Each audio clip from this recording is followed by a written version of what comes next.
Boa noite a todos. Quero agradecer mais uma vez à direção da casa, que já é, eu acho que é a quarta vez que os senhores vão ter que me suportar. Então já a doutrina espírita é assim, já vai fazendo com que a gente tolere aqueles palestrantes. Se não gostarem, eu sempre digo, a casa tem bons palestrantes, não deixem de vir não. Então, a gente já começa a exercer a tolerância, a indulgência, né? Mas eu me esforço. E é o que eu vou poder oferecer, é isso que os senhores vão ouvir. Espero que atenda a expectativa. Conforme foi lido no Evangelho, a terceira obra da doutrina, não é? Foi falado praticamente sobre o sofrimento, as expiações, que é um tema que a casa tão sabiamente já escolhe para facilitar até do orador da noite, né? Associando o tema ao assunto que vai ser discorrido. Então, o tema de hoje é: por que uns sofrem tanto, ou por que uns são tão felizes, enquanto que outros sofrem tanto? Imagino que essa pergunta, todos os senhores aqui, as senhoras, já devem ter conjecturado sobre esses aspectos. Eu também. Mas à medida que a gente vai conhecendo um pouco da doutrina, participando dos grupos de estudo, lendo, né? Olha o Espíritas, amai-vos, olha o Espírita, instruí-vos. E a instrução prevê o estudo, né? Então a gente vai compreendendo certas coisas e aí vai entendendo o que está lá no capítulo 5 do Evangelho segundo o Espiritismo, que trata tão bem dessa questão. Mas antes, eu quero falar de um poeta paraibano, mas que tem tudo a ver com o nosso assunto. Vou falar aqui de Repentes. Esse poeta popular paraibano, seu nome é Leandro Gomes de Barros. E ele é conterrâneo daquele outro conhecido dramaturgo, escritor, contista, Ariano Suassuna. Todos conhecem, né?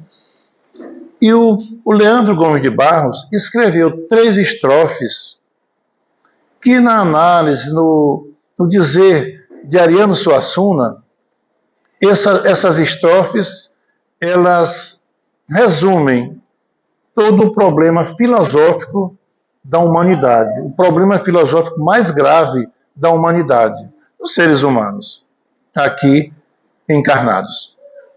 E eu, que não sou poeta, nem contista, nem nada, mas ouso dizer que esses problemas filosóficos são os porquês. Esse porquê é junto e com acento no final, viu? Não é aula de português, mas os porquês são 4 complicados, a gente sempre erra às vezes. Então esse é o porquê junto e com acento no final. É um substantivo. Então, gente, eu enunciei aqui, eu elaborei 4 porquês, porque senão o tempo seria muito pouco, não daria. Os porquês que a gente faz, na verdade deveríamos dizer para quê, não é? Mas a gente ainda diz por quê. Por que comigo, Senhor? Por que com meu filho, com meu pai, com minha mãe, com meu amigo querido? Com os outros até que a gente nem pergunta muito por quê, mas quando é com a gente tende a os porquês. Então, eu fiz um enunciado aqui de 4. Por que umas pessoas são tão felizes enquanto outras sofrem tanto? É o tema. O outro porquê? Porque vemos frequentemente pessoas ricas, milionárias, e em paralelo ao lado de outras tão pobres, às vezes miseráveis mesmo. Porque nascem crianças tão belas e saudáveis, enquanto que na mesma maternidade, no mesmo dia, às vezes próximo do horário, quase iguais, outras vêm a lume, vêm ao mundo com deformidades graves, congênitas, o que a gente comumente chama de doença de nascença, né? E o outro porquê? Porque vemos mentes tão prodigiosas, inteligentes, privilegiadas com o saber, ao lado de verdadeiros débeis mentais, nécios, tolos. Aquelas pessoas que a gente vulgarmente costuma dizer, fulano é burro, não aprende nada, tem dificuldade para tudo. A gente exclui o adjetivo pejorativo e a gente vê pessoas que realmente têm dificuldade de entender o óbvio, o básico, não é? Tem pessoas que são extremamente literais, só entende o que você está falando na letra, não entende o sentido da letra e tem dificuldade com coisas básicas. E outros não, são privilegiados. Então, por que essa diferença entre uns que têm tanto saber e outros tanta necessidade? Parcos recursos intelectuais. Bom, eu falei no início do poeta Leandro Gomes e disse que ele escreveu 3 estrofes. Eu vou ler aqui as estrofes, perdoem a declamação, não é de especialista, embora seja eu do tempo que a gente aprendia na escola, no grupo escolar, a declamar poemas, né? Então as estrofes são as seguintes. Se eu conversasse com Deus, iria lhe perguntar: por que é que sofremos tanto quando viemos para cá? Que dívida é essa que o homem tem que morrer para pagar? Perguntaria também como é que ele foi feito, que não dorme, não come e assim vive satisfeito. Por que ele fez, não fez a gente do mesmo jeito?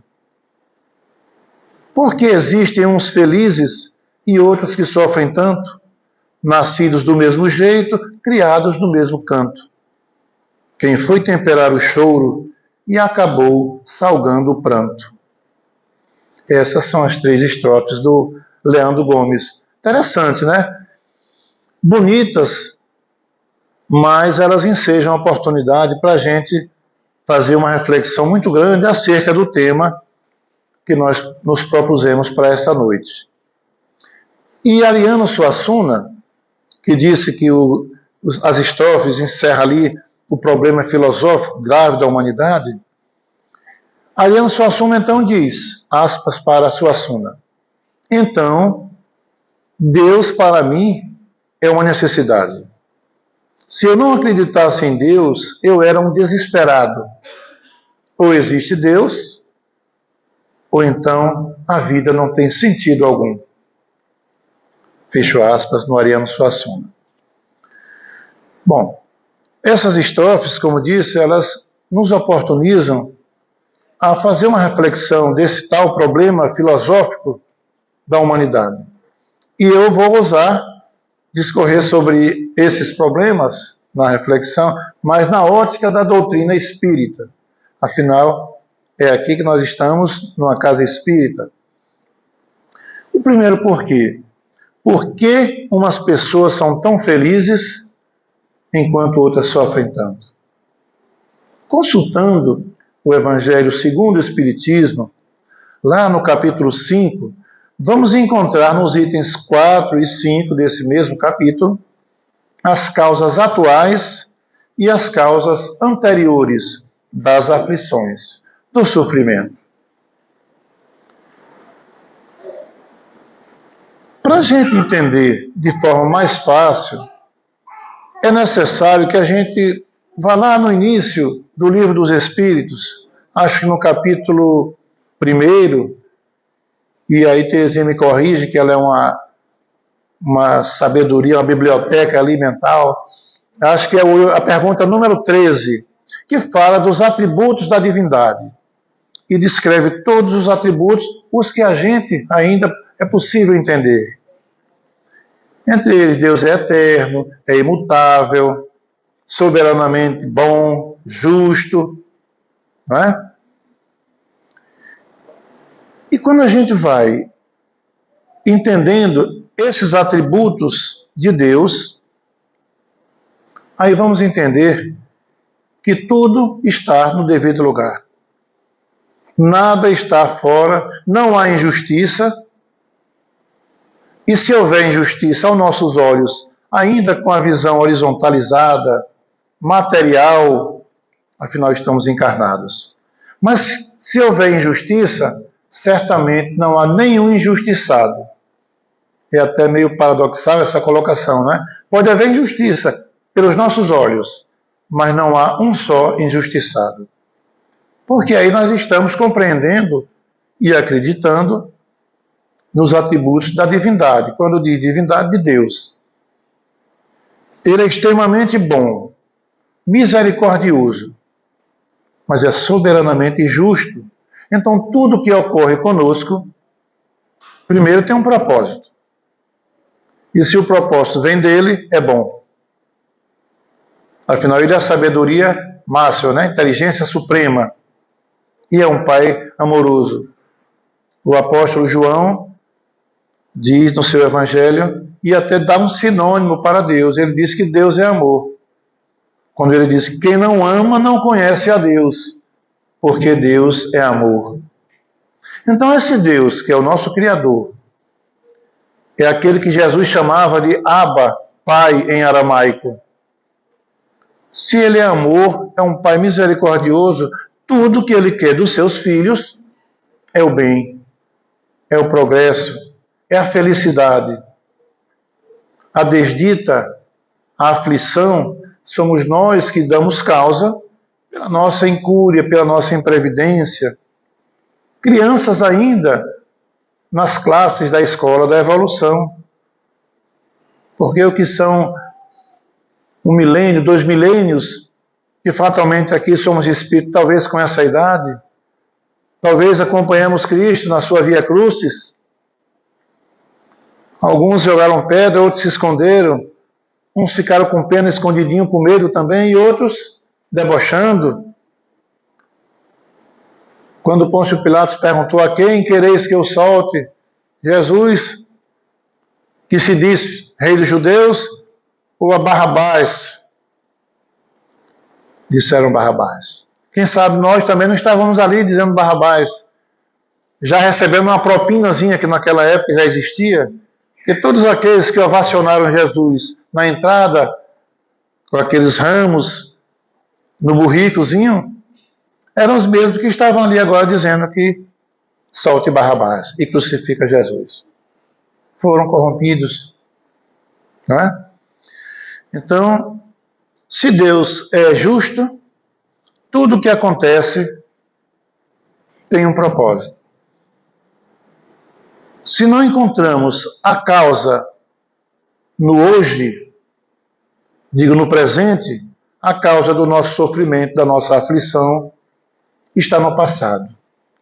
Pode estar no passado ainda desta encarnação, porque quem já tem mais de 50, 60, eu que já estou com 70 ali na esquina, quando eu dobrar ali, ele já me pega. Estou com 69. Então muita coisa que eu fiz aos 15, as bobagens da adolescência, talvez eu nem lembre. Ou acho que foi uma curtição, não foi nada, foi bobagem. Mas agora está refletindo.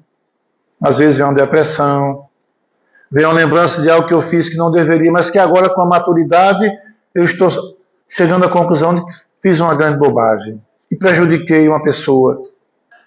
E que na minha cabeça aquela pessoa está sofrendo. Aí eu vou me deprimir.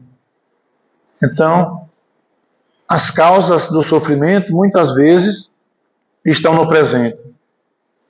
E estão no passado ainda nesta encarnação. Mas quando a gente faz aquela investigação minuciosa e não encontra nada que dê causa ao nosso sofrimento, então só tem uma justificativa. Está no passado, de fato, no pretérito, na encarnação anterior. Porque não há nenhum efeito sem causa. É a lei de causa e efeito. Então, fizemos algo que foi de encontro às leis divinas, prejudicamos ao semelhante, maltratamos o animal por prazer. Quanta gente ainda fazia isso? Ainda hoje. Chicoteia os animaizinhos. E às vezes sente até certa satisfação em ver o bichinho, não é? Outros sentem prazer em ver a desgraça do outro, porque um dia aquele foi um desafeto, ou um dia teve qualquer probleminha e a gente fica torcendo pela queda do outro. Então, tudo que acontece tem uma causa. Agora, se a causa é boa, o efeito é bom. Então somos felizes, porque demos causa a algo que nos proporcionará a felicidade. Mas como no mundo de provas e expiações, em que ainda nos encontramos, ainda fazemos mais coisas que dão causa à aflição, ao sofrimento. Por isso que o Evangelho, segundo o Espiritismo, muito oportunamente, ele diz lá, causas atuais das aflições, já no item 4, do capítulo 5, né? E causas anteriores. Porque o que você não encontrar agora, a causa está no passado, mas ela existe. Todo sofrimento é consequência de alguma ação, de algum ato equivocado. Não vamos dizer nem criminoso, vamos dizer equivocado. Porque Jesus dizia, certa vez aos seus discípulos, passando pelo templo ali de Jerusalém, ele dizia, o homem do mundo é mais ignorante do que mau. Porque eles estavam reclamando, que estavam falando de Jesus, que era feiticeiro, que tinha parte com o demônio, com Satanás, porque curava as pessoas num dia de sábado, indo de encontro à Torá, à lei de Moisés. E Jesus, não, o homem do mundo ainda é mais ignorante do que mau. Ou seja, querendo passar para nós hoje também aquelas palavras que o que a gente faz de errado, o mal que a gente comete, é por desconhecer as suas leis, é por ignorância. Quando a gente conhece a importância de amar o semelhante, de fazer o bem, a gente só se compraz, só fica feliz quando faz o bem. Então, o primeiro porquê, né? Por que a gente sofre tanto? É isso. Vamos observar e investigar. Se não acharmos o motivo, a causa do nosso sofrimento atual, eu não lembro de nada. Bom, mas Deus é justo, então está no passado. Alguma coisa eu fiz. E Deus tão bom, tão misericordioso, que na nossa encarnação, Ele passa uma borrachinha no nosso arquivo mental para que a gente não lembre. Porque senão, já pensou? Você ao lado em casa daquele que estuprou a sua filhinha e agora é seu filho ou seu irmão, aquele que matou a sua mãe ou aquele que lhe matou numa encarnação passada e agora é seu filho, certamente você diz, agora tu me paga. Agora tu é fraquinho e eu sou o pai. Vou fazer e depois simulo qualquer coisa e digo, mas me vingo. E Deus não quer vingança, Ele quer indulgência, né? Jesus ensinou isso. Então Ele aí apaga da nossa mente, mas está lá nos escaninhos do nosso espírito, nos arquivos. Quando a gente está muito metido a besta lá do outro lado, aí é chamado. Vem cá, dá uma olhadinha aqui nesse filmezinho aqui. E muitas vezes, André Luiz que fala bem disso, né? A gente começa a ver e diz, não, para, tá bom. Não quero ver o resto do filme. Já sei que eu não fui o mocinho, não, foi o bandido da história mesmo. Então, não há algoz nem vítima. Há espíritos endividados em cobrança de fatura. Aqueles que avançam cobram a fatura com amor. Como dizia Pedro em sua carta, em sua epístola, o amor cobre multidão de pecados. Cobre no sentido de cobrir mesmo, ocultar. Quem ama sabe que o outro errou. Mas aquela importância daquele erro já não existe. E entende que o outro errou porque não tinha o conhecimento que ele já tem. Então o amor cobre multidão de pecados. Né? O segundo porquê. Porque vemos frequentemente pessoas ricas ao lado de outras pessoas tão pobres. E a gente vê, né? Esses carrões bonitos, morando naqueles apartamentos da 3 de julho ali, bonito, vendo o mar.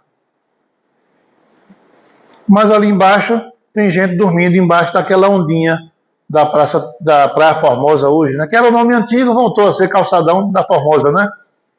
Ali na Praia 3 de Julho. Tem gente que ao lado daqueles prédios bonitos tem como moradia embaixo ali o mangue, e é ali que vive. Por quê? Deus permite isso. Não são todos seus filhos? Jesus disse isso na oração dominical, não é? O Pai Nosso. Pai Nosso que estás nos céus. Pai Nosso está dizendo que todos nós somos filhos dele. Senão ele dizia, Pai meu, santificado seja o teu nome. Eles estão, Pai Nosso que estás nos céus.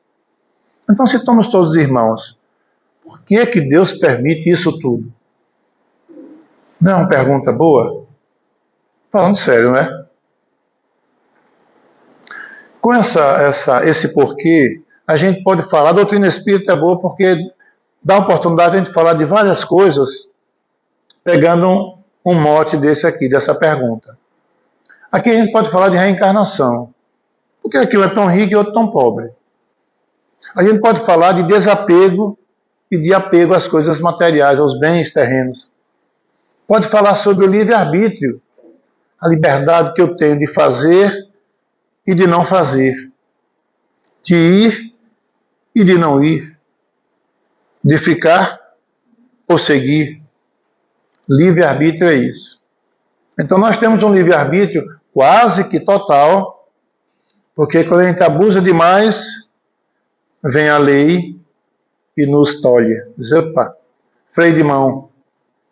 E aí a gente dá, como diz o motorista, dá um cavalo de pau. Porque a liberdade é um bem mais precioso que Deus nos dá depois da própria vida. Mas de que jeito nós estamos usando essa liberdade, esse livre-arbítrio? É para mim, para auferir prazeres, ou é para também, com essa liberdade, com esse livre-arbítrio, eu ajudar o meu próximo? Eu não invadir o limite do outro, porque o meu direito termina, aliás, o meu termina onde começa o do outro. Então, há uma fronteira ali, há um limite. E às vezes, nós sempre queremos ultrapassar essa fronteira. Não, aqui ainda é meu. É só um pouquinho, mas ainda é meu esse direito. O outro está exigindo demais. No Evangelho de Lucas, o médico grego, Lucano era o seu nome, né? Bonito.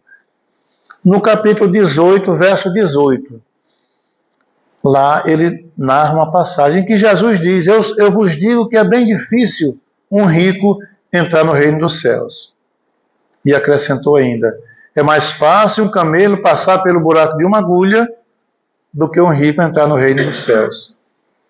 Agora, quando a gente vai no Evangelho segundo o Espiritismo, aí lá no capítulo 16, Terezinha, que eu confundi ali na pergunta, no item 2 a gente vai entender, porque o texto bíblico ele é muito sucinto e às vezes até um pouco enigmático, né? Precisa de um estudo, de uma exegese, para a gente entender bem o espírito da letra.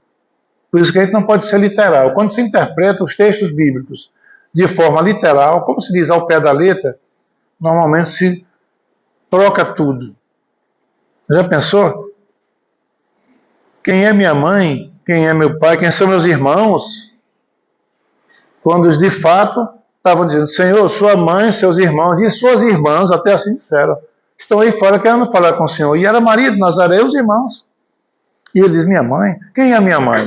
Ora, ele não estava renegando a sua mãe, seus irmãos. Ele que corroborou o mandamento de Moisés, onde diz, honrai pai e mãe. Como é que ele ia desdenhar, se ele sabia que de fato era a mãe dele? Então precisa aí estudar, entender, para alcançar o espírito daquelas palavras que Jesus dizia. Então precisa até estudar muito, né?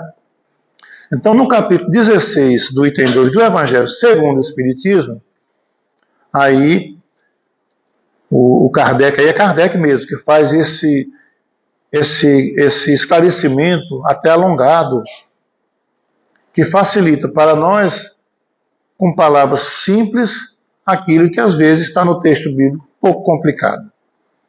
No mesmo item 16 ainda, e já no item 8, lá ele fala desigualdade das riquezas. Olha, temos um texto até longo, mas é bastante explicativo. Quem desejar ler, é capítulo 16, item 8, desigualdade das riquezas.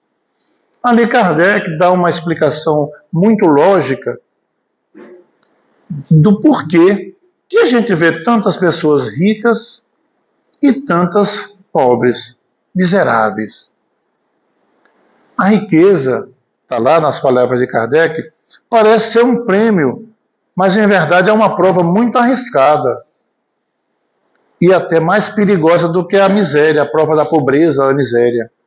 Isso em face dos arrastamentos aqui da causa, das tentações que gera e da fascinação que exerce. Porque imagine, uma pessoa que é muito rica, tudo o que quiser pode, em termos materiais. Quero comprar um carro mais caro que saiu agora do modelo lançado, vai lá e compra. Ah, mas a mulher não gostou da cor, vai e troca por outro, compra outro. Não quero mais fazer viagens longas, compra um jatinho. Vou de casa para o trabalho, o trânsito está ruim, vou de helicóptero. Quero passear, compra um iate, com marinheiros à disposição, serviçais. O dinheiro, a riqueza, realmente causa fascinação. Dá a sensação de poder, corrompe os outros.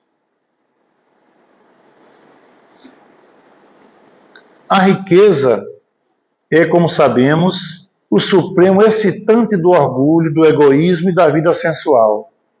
É o laço mais forte que prende o homem à terra e lhe desvia do céu os seus pensamentos. Kardec, contextualizando a questão da desigualdade das riquezas. Aí eu pergunto, ou os senhores podem fazer a pergunta, como explicar a desigualdade das riquezas aqui na Terra? Kardec responde, a desigualdade das riquezas é um dos problemas que inutilmente se procurará resolver desde que se considere apenas a vida atual. Nossa irmã falou no começo sobre a vida futura. E Jesus, tudo que ele falava, se a gente observar direitinho, ele sempre falava, era para o futuro, da vida futura. Porque essa aqui, ele não disse, o meu reino não é deste mundo. E se não é deste mundo, então eu não posso estar agora nele. Tem que ir para a vida futura, para entender esse reino de que ele falava. Embora que ele disse que o reino de Deus, ele disse que o dele não era neste mundo, mas o reino de Deus que ele vinha fundar era no coração das pessoas. E só contava com isso, com os homens de boa vontade, para essa empreitada. Bom, então, se a gente só considerar a vida presente, que tudo se acaba no túmulo, a gente não vai entender nada. E nada fará sentido. Por que eu sou uma pessoa tão honesta? Trabalha tanto e morre e acaba tudo. Então, tanto faz eu ser uma pessoa honesta, caridosa, como ser uma pessoa desonesta, corrupta, um mau filho, um mau pai, um mau marido, um mau colega. Não ter religião, esse negócio de fé, para quê? Se morreu, acaba tudo. Então não tem sentido. Por isso que ele diz, olha, desde que se considere apenas a vida atual. Kardec era uma sabedoria, né? A primeira questão que se apresenta é por que não são igualmente todos ricos, todos os homens não são igualmente ricos. E nas casas espíritas é interessante. Num grupo de estudo nosso lá, na nossa casa lá, uma pessoa já de muitos anos de doutrina, que dava curso, às vezes perguntava, Beto sou eu, viu, para quem não sabe, Beto, será que é assim mesmo? Deus não podia, rapaz, a gente já estuda, né, já sabe, mas Deus podia facilitar. Já botava gente, tudo igual, digamos assim, classe média alta, né? Só coisinha boa, né? Classe média alta, que aí não tinha ninguém pedindo esmola na rua, a gente não parava no sinal, os meninos com a flanelinha, aquele chato. Você vai almoçar num lugar, tem um povo pedindo. E aí tá todo mundo igual, né? Na verdade, muitas vezes a gente pensa que seria bom isso, né? Não ver miséria. Mas tem uma corrente de fé bíblica, religiões bíblicas, com todo respeito, que falam muito na tal da salvação pela graça. E invocam lá textos paulinos do apóstolo dos gentios, Paulo de Tarso. Mas veja, se a gente não se salva por nossos próprios méritos, só pela graça, ou seja, pela benesse divina. Eu posso fazer o que for de acordo com as leis, cumprir fielmente aquilo que Jesus deixou na sua boa nova, e ainda assim não vou me salvar. Só se salva com a graça de Deus e de Jesus. É claro que Jesus é o nosso mestre, nosso modelo e o nosso guia. E ele deixou o manual que eu considero o manual de ética mais valioso do ser humano. O manual de instruções, eu chamo assim, a Boa Nova, os seus evangelhos, os seus ensinamentos. E se a gente tiver dúvida e não quiser ler todos os evangelhos, vá lá em Mateus, 3 capítulos, 4, 5 e 6. Ali ele encerra o Sermão do Monte, o Sermão da Montanha. Se eu cumprir o que está naqueles 3 capítulos, estou fazendo tudo o que Jesus quer que eu faça. Então, essa história de graça, nós falamos aqui em meritocracia. Quando a gente diz salvar-se, pressupõe se livrar de alguém ou de um perigo iminente, aliás. Então, a gente só se salva, se for pela graça, pelo benefício. A gente, na doutrina espírita, entende que a nossa salvação, usando a linguagem da ortodoxia bíblica, a nossa salvação se dá por conquista.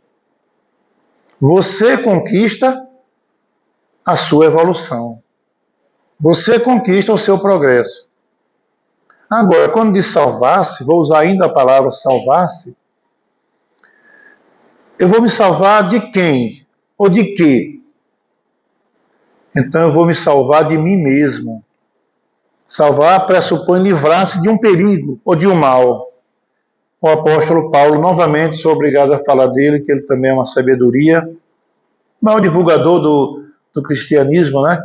Ele dizia, o mal que eu não quero eu ainda faço, e o bem que eu tanto quero, esse ainda não faço.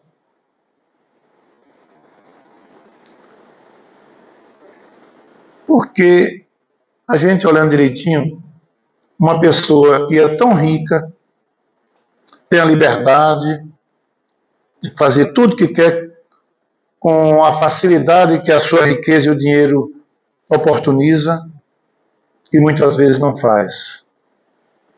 É uma prova difícil da riqueza, mas gera empregos. Tem pessoas ricas que só são ricas em dinheiro, mas são miseráveis. Tem até um ditado que diz assim, ele era tão rico, ele era tão pobre que só tinha muito dinheiro. Porque ele tinha muitos bens, mas era pobre em comportamento, era avarento, tratava mal os seus empregados. Mas o oposto, muitos pobres, só são pobres nos haveres, nos bens, mas são extremamente orgulhosos, vaidosos. Tem pessoas que estão em estado de miséria e vai pedir uma esmola, e se você der algo que ele não gosta, ele diz, quero isso não. E ainda desdenha. Então, não é a questão da riqueza ou da pobreza. A questão é se sair bem da prova. Porque é aí que você conquista a sua salvação. Você se livrar daquilo que ainda existe em você, que são as nossas grandes chagas, as nossas mazelas. Orgulho, vaidade, inveja, ciúme, prepotência e todos aqueles sentimentos que em nada nos elevam, só nos rebaixam. E nós ainda temos todos. Uns já estão avançando, já tem menos, mas de vez em quando a gente se surpreende, tendo uma raiva do outro porque passou no trânsito e fechou. E dá vontade até de apontar aquele dedo, né?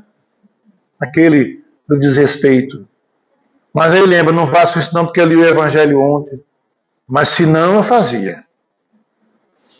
Mas vi na palestra lá que seu Carlos Alberto disse que não pode fazer mais. Então tem essa utilidade também, lembrar disso, né? Quantas vezes a gente não tem raiva do outro e dá vontade de xingar mesmo, até de chegar e dar uns tapas. Aí diz, não, se eu fosse no passado, eu era assim, eu não ficava em branco. Graças a Deus que agora já fica. Não é? Aquela história, não levo desaforo para casa. Eu não sei quem, gente. Eu ouvi alguém dizendo, alguém que sabe muito mais que eu, que desaforo, me lembrei agora, Raul Teixeira, niteroiense, né? Figura conhecidíssima no movimento espírita. E ele dizia, numa dessas entrevistas de podcast, ele dizendo, quando as pessoas dizem comumente, eu não levo desaforo para casa, ele dizia, mas é para casa que você deve levar o desaforo. Agora, chegando em casa, ele dizia, não vá discutir com aquele mais nervoso. Você procura a pessoa da casa que você sabe que é mais sensata, a sua mulher, o seu filho, porque às vezes a mulher não é tão sensata. Vai dizer logo, mas você foi mole, você não é homem não, uma vergonha. Aí tem um filho mais, às vezes o mais novo, mas é um espírito mais adiantado e está ali numa missão, ajudar os pais. Diz, não pai, você agiu certo. E ia tirar um desaforo, ele podia ser uma pessoa com um problema grave, podia estar fugindo da polícia, podia estar passando por um momento difícil e até com a arma de matar, pai. Você agiu bem. Não, meu pai, vem cá. Mãe, olha, papai está certo. Aí deu a aula para o pai e para a mãe. Então é para casa que nós levamos o desaforo. Porque na hora da ação praticada, da ofensa que você acha que foi vítima, se você tem um sangue quente, diz logo, eu não tenho sangue de barata. E aí vai o revide. E olhe Jesus na história de novo. Quando bateres na tua face direita, oferece também a outra face. E não é para bater na sua face direita e você botar o rosto e bata aqui na outra que Jesus mandou. É uma linguagem figurada, né? Isso chama esforço de retórica.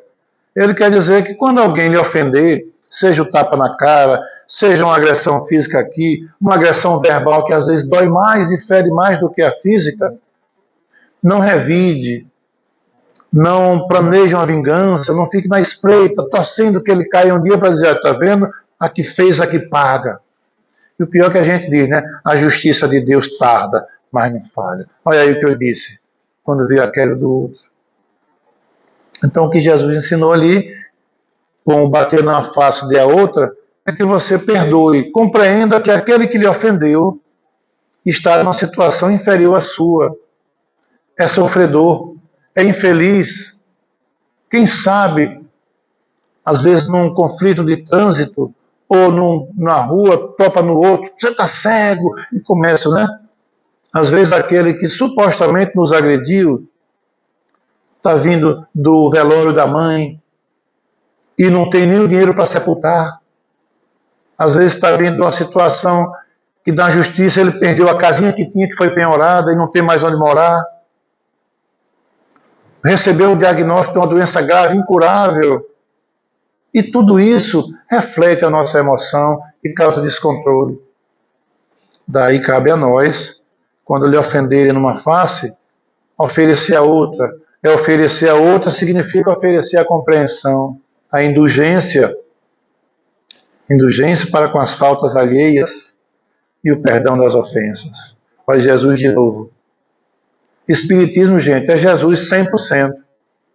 Eu sempre digo, é Jesus 100%. Aqui é uma imagem simbólica, é bem verdade, não é? Mas essa imagem eu também coloquei lá na nossa casa e as pessoas gostam. Não que ela reflita ali o Cristo, não é isso aí, não é? Até se discutem que ele era mais amorenado, dada a região de sol causticante em que ele vivia. Mas o importante é a beleza que a gente vê no homem que ele foi, no espírito encarnado que foi e nas suas mensagens, nos seus ensinamentos, o legado que ele deixou para nós. E não tem como, onde você falar, ele tem um ensinamento que você associa de forma mais plausível e de forma mais compreensível. Então, por que é que não são igualmente todos os homens iguais? E Kardec vai dizer, não são por uma razão muito simples, por não serem igualmente inteligentes, ativos e laboriosos para adquirir, nem sábios e previdentes para conservar. Porque nós não somos iguais em inteligência. Cada um tem a sua o seu intelecto próprio. E já pensou, se todo mundo fosse rico, quem ia limpar as ruas? Quem ia cuidar de um doente, fazendo as necessidades na cama? Rico não quer sentir cheiro de fezes. Rico não quer sujar as mãos. Rico não quer varrer rua, lavar privada. Quem ia fazer isso? Aí, Kardec continua. Mas, como ao mesmo tempo é poderoso meio de ação para o progresso, a riqueza. Não quer Deus, olha a sabedoria de Kardec, palavras dele, não quer Deus que ela permaneça longo tempo improdutiva, pelo que incessantemente a desloca. Ou seja, quando você está muito rico, fazendo o que não deve, como ele diz que incessantemente a desloca, ele tira a riqueza de suas mãos, pelas portas da morte. Convida você a ir embora, e tudo que você amealhou, que conquistou com tanto orgulho, fica para, às vezes, os herdeiros depedrarem rapidinho. Ou até continuarem, mas ele não tem mais o poder, que já foi. Cada um deve possuí-la para se exercitar, para se exercitar em utilizá-la e demonstrar que uso sabe fazer dela, da riqueza. Então ele está dizendo que todos nós devemos ter a riqueza para saber de que forma vamos utilizar. Não que todos nós vamos ser ricos agora. Ele vai dizer mais na frente que, sendo, no entanto, materialmente impossível que todos a possuam ao mesmo tempo, ou seja, que todo mundo seja rico, não dava certo. E acontecendo, além disso, que se todos a possuírem, ninguém trabalharia, que eu falei agora há pouco, com o que o melhoramento do planeta ficaria comprometido, cada um possui por sua vez. Então, cada um possui a riqueza a seu tempo, não todos iguais. Assim, Kardec encerra. Quem não possui a riqueza hoje, essa é boa para todos, viu? Quem não é rico, quem não possui a riqueza hoje, a possuirá amanhã. Todo mundo gostou dessa parte, né? Quem não é rico hoje, vai ser amanhã.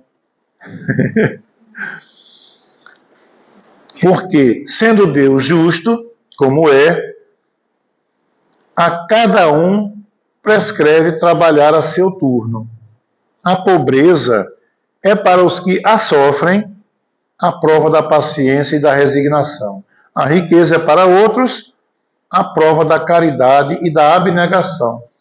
Porque a pobreza também é uma prova difícil, porque exige de você resignação, paciência, sofrer aquela prova sem blasfemar, sem maldizer da divindade, e a gente geralmente reclama, né? Por quê? Por quê? Então, as provas são iguais. Tanto a riqueza como a da pobreza, todas têm seu mérito. E quem não foi hoje, e Kardec ainda diz, quem não foi rico hoje, vai ser amanhã. E quem é hoje pobre, já pode ter sido rico. E agora está no papel inverso. Às vezes, cumprimento da lei de causa e efeito, abusou muito da riqueza.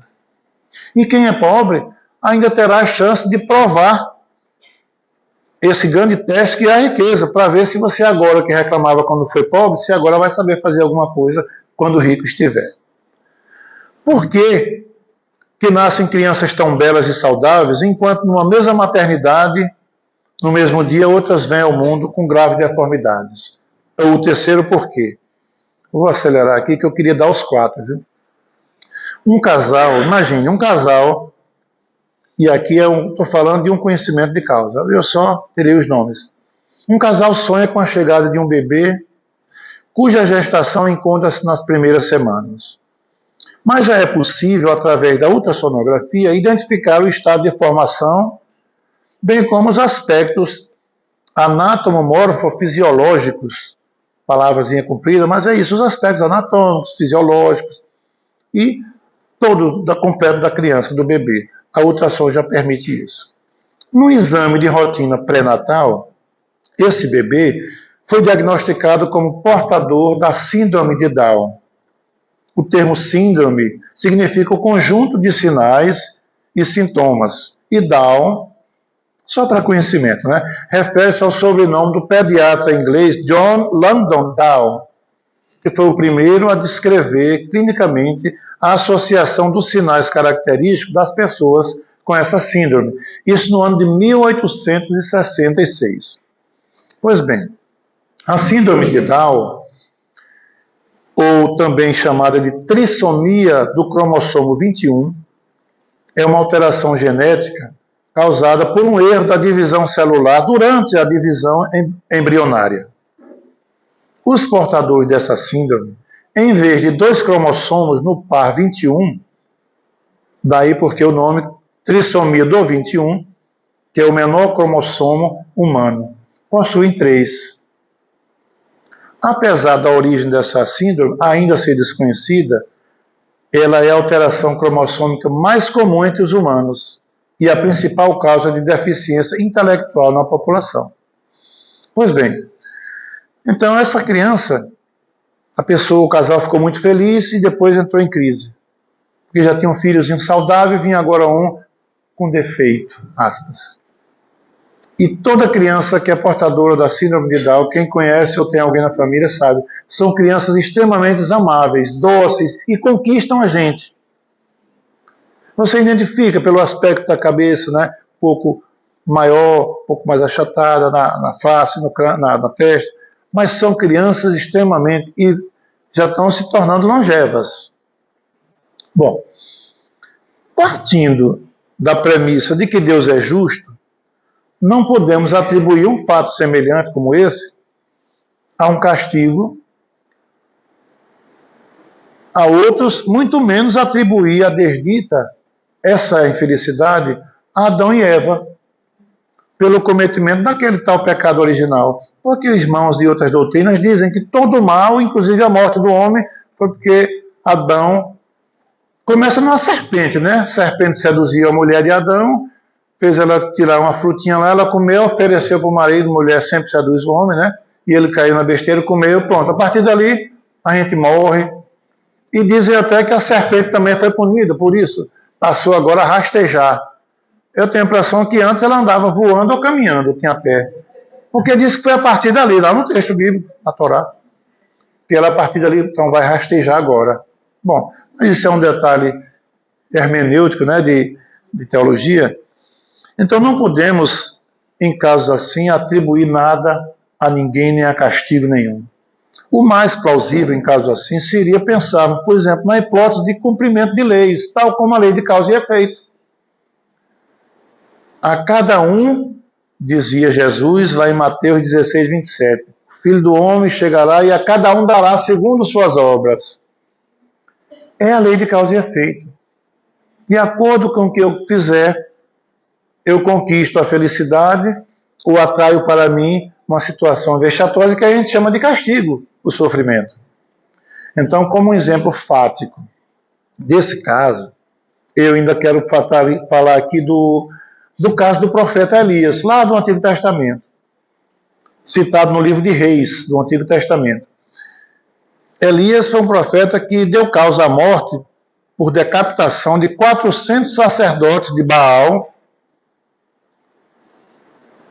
Foi um negócio terrível, né? 400.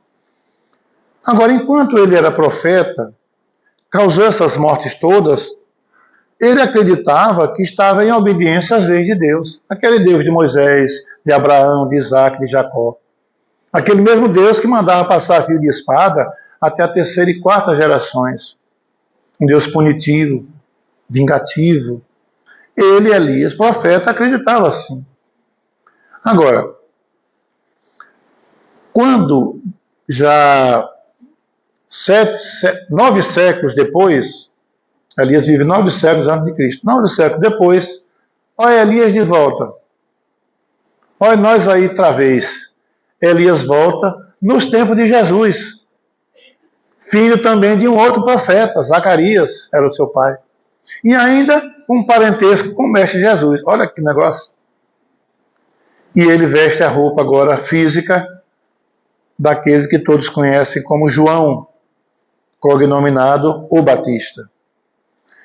E tal como lá, João, embora veio com essa missão, já estava previsto nos livros de Malaquias a sua volta, a volta de Elias, e João voltou, Elias voltou como João, mas precisava ainda cumprir uma coisinha da lei.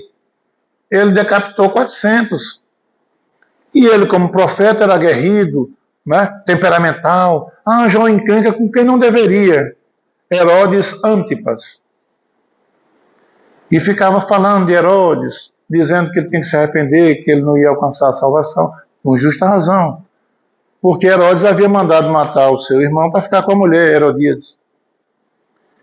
E numa dessas, Herodíades, uma mocinha sensual, faz uma dança no aniversário, faz uma dança sensual para ele, e ele, que não era honesto em coisa nenhuma, disse a ela que pedisse o que quisesse, que ele daria. Ela, insuflada por sua mãe, disse que era a cabeça de João Batista, que estava preso. Ele temeu nas bases, mas mandou buscar. Um rei não pode voltar atrás com sua palavra. E João Batista foi decapitado. E assim cumpriu-se a lei de causa e efeito. Então, muitas coisas que a gente vê como sofrimento, sempre há um propósito. E normalmente estamos cumprindo as leis. Porque Deus é justo. Deus não quer o sofrimento nenhum dos seus filhos. Ele quer o cumprimento de suas leis. O apóstolo dos gentios, Paulo de Tarso, afirma que ter todo o conhecimento, todo o poder e toda a fé, ainda entregar seus bens e até o corpo para ser queimado, nisso tudo não haverá nenhum benefício, nenhuma vantagem, nenhuma virtude, se não tiver amor.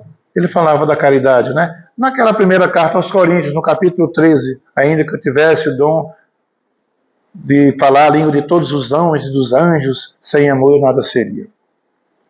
Deus olha antes a nossa atitude interior, visto que as ações são as consequências daquilo que temos no coração. O que faz mal não é o que entra pela boca, dizia Jesus, é o que sai pela boca, porque vem do coração.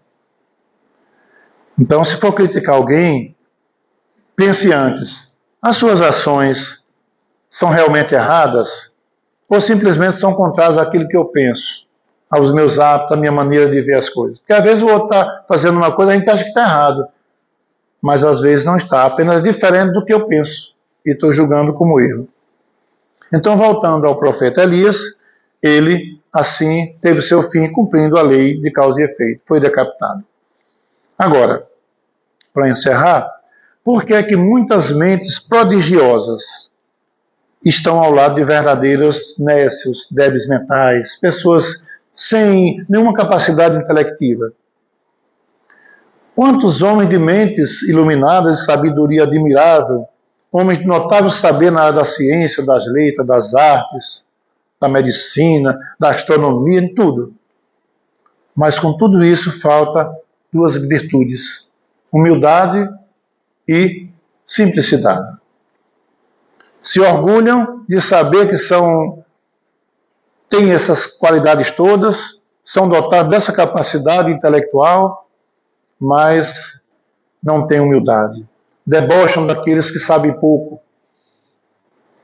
Falam bonito, sabem muito, e por isso debocham dos seus irmãos que não têm a capacidade que ele tem. Esses poderão, numa encarnação própria, vir também desprovido desses saberes que hoje ele tem. Mas o espírito não retroage, não. O que ele adquiriu fica lá nos escaninhos do seu espírito. Mas vem agora com uma prova da falta daqueles conhecimentos, para assim experimentar aquilo que ele tanto debochava dos outros. Eu agora sou uma pessoa que não tenho facilidade de compreender as coisas tão fáceis. Cumprindo a minha missão, minha prova, expiando essas faltas cometidas no passado, volto à pátria espiritual e numa outra encarnação volto novamente com todos aqueles saberes, porque já expiei minhas faltas, já paguei a minha fatura. Castigo, punição, não. Cumprimento de lei, lei de justiça. Então, minha gente, por misericórdia do Pai, todos nós teremos a oportunidade de reparar todos os nossos erros e de construir novas histórias, Chico Xavier dizia, né, o patrono dessa casa, eu não posso voltar e fazer um novo começo, mas eu posso fazer um novo fim. Porque daqui para frente, o que já passou não tem como mudar. Mas o hoje, daqui para frente, eu posso modificar. Agora, para encerrar mesmo, quando acontece um acidente aéreo, a gente fala de causas de sofrimento, né? Quando acontece um acidente aéreo em que dezenas ou centenas de pessoas morrem, geralmente acidente aéreo todo mundo morre, né? Mas uma pessoa só, Deus permite que ia embarcar naquele avião e não chegou a tempo. Todo mundo sabe que agora, em agosto passado, teve um acidente em São Paulo. Um avião da empresa Voepass, que era a antiga Passarido, saindo de Cascavel, no Paraná, caiu em Vinhedo, em São Paulo. Morreram 62 pessoas, 58 passageiros e 4 tripulantes. Agora, interessante é que uma pessoa que ia embarcar naquele voo em Cascavel não embarcou porque chegou atrasado no balcão da empresa para fazer o check-in com 1 minuto de atraso. 1 minuto. E essa pessoa deu uma entrevista, eu tenho gravada, se fosse exibir slide eu ia mostrar. Ele dizendo que ainda se aborreceu no balcão com o funcionário, dizendo que era uma besteira por causa de 1 minuto, o avião ainda está na pista. Não, senhor, essas são as regras da empresa e da agência de aviação e tal, não pode, porque o avião já está em procedimento. Enfim, e ele insistiu em dizer que saiu ainda maldizendo do funcionário, ele quer ser dono da empresa, aquelas coisas que a gente faz na hora da emoção. Aí depois ele disse, e o pior, foi Deus que me salvou. Aí a gente pergunta, de fato, aquela pessoa teve sua vida salva por Deus, né? Ninguém duvida disso. Porque por 1 minuto, ele disse que atrasou lá o táxi, eu não sei o que foi, o Uber, enfim, 1 minuto mesmo. Então Deus é assim.